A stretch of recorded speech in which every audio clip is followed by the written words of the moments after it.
Hello, brains. I wanted to share a really important update to my life with you, and I wasn't sure how to do that. Oh God, this is happening. So I'm going to be a mom. I guess I can officially say that now. I'm in my second trimester, so I'm allowed to share. Baby's healthy. Everything looks good. Okay, as somebody with ADHD, I'm very nervous about going into parenthood because I know that I get bored of projects pretty quickly. And this is a project you can't get bored of and then not do anymore.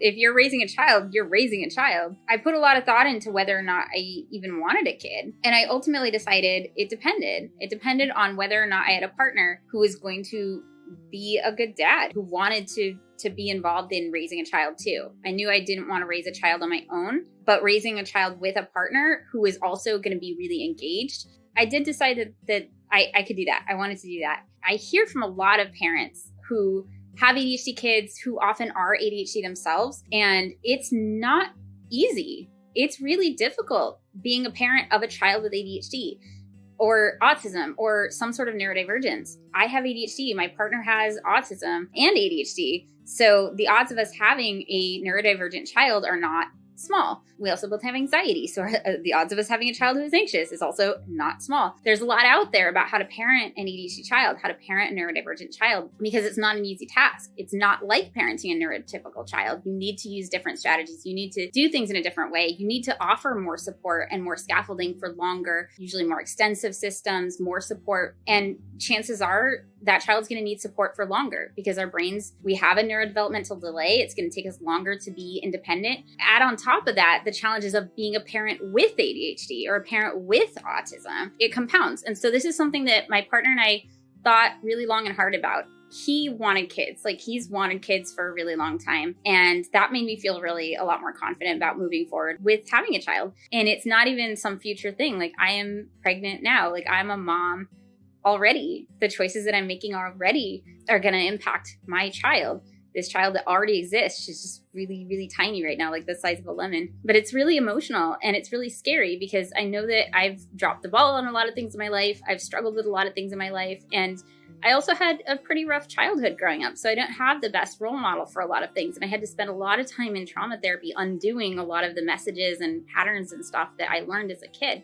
I'm nervous because I know that all that stuff will come up again for me and for my partner, but I'm also really excited. I'm really excited because I also thought that I might never get to this point. I might never get to the point where I felt like I could start a family and I had a partner who could do that with me, where I had a career that would allow me to do that. And so I feel kind of simultaneously yay, I got there, but also man, I got there pretty late. So that's going to be an interesting challenge and already has been an interesting challenge trying to start a family this late. But also, am I going to be successful still once I have that kid? That's adding a whole nother layer of challenge and responsibility. I was talking to Dr. Hallowell the other day, and he said there are really two times where people come down with ADHD all of a sudden. And it's when they start medical school and when they become a parent, because there are so many more executive function challenges that suddenly pop up. And so it feels like I've kind of figured out ADHD on my own. How do I get my work done? How do I make time for fun and hobbies and stuff? How do I connect and start to make friends? I kind of have figured out how to live life on my own, kind of. I still struggle. I still have ADHD, but I've figured out a good rhythm. I have a life that I like, that it is in line with my values. But now I'm going to add this whole other challenge.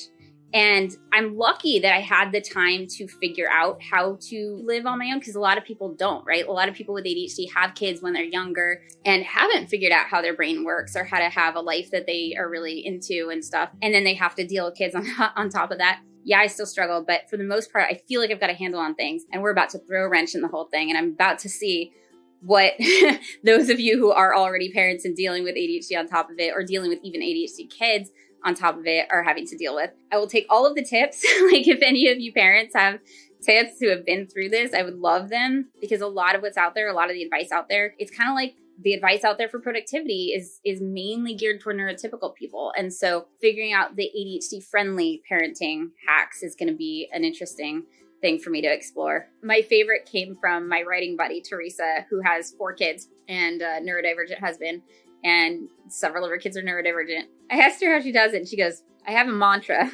adequate, adequate. That sticks in my head, even as I'm trying to be like a good mom already and stay on top of it and make sure that I figure out childcare, because apparently you have to do that well in advance, trying to, figure out the appointments and make it to all the things and eat all the right foods and not eat the wrong foods and all of that. And I just keep thinking of that, like adequate, because I'm a perfectionist and it's really easy to get perfectionistic, and kids are one thing that you can't be perfect at. You just can't. I don't know anybody who's like, oh yeah, like, no, I totally did everything, like checked all the boxes, did everything right all of the time. It just doesn't work that way. And as soon as you get the hang of one age, like it changes. And that's true even already. Like as soon as I got the hang of first trimester, cool, now I'm in the second trimester, now things are different. And then I'll be in the third trimester and then things will be different. And then, the kid will be here and that'll be real different. So I'm trying to remember that you don't have to be perfect at it. You just have to be good enough. I'm super excited. I'm glad that I get to share this with you. I'm grateful for the fact that like this job is a job and I'm doing well enough to be able to start a family and to be able to afford a child. Thank you to everybody who watches. Thank you for everyone who comments and shares these videos. And thank you more than anything to my Patreon brains for giving me the steady income that I need to know that I can provide for this child. I couldn't do what I do without you, but I definitely couldn't feel secure enough and stable enough to have a family without your support. Seriously, thank you so much.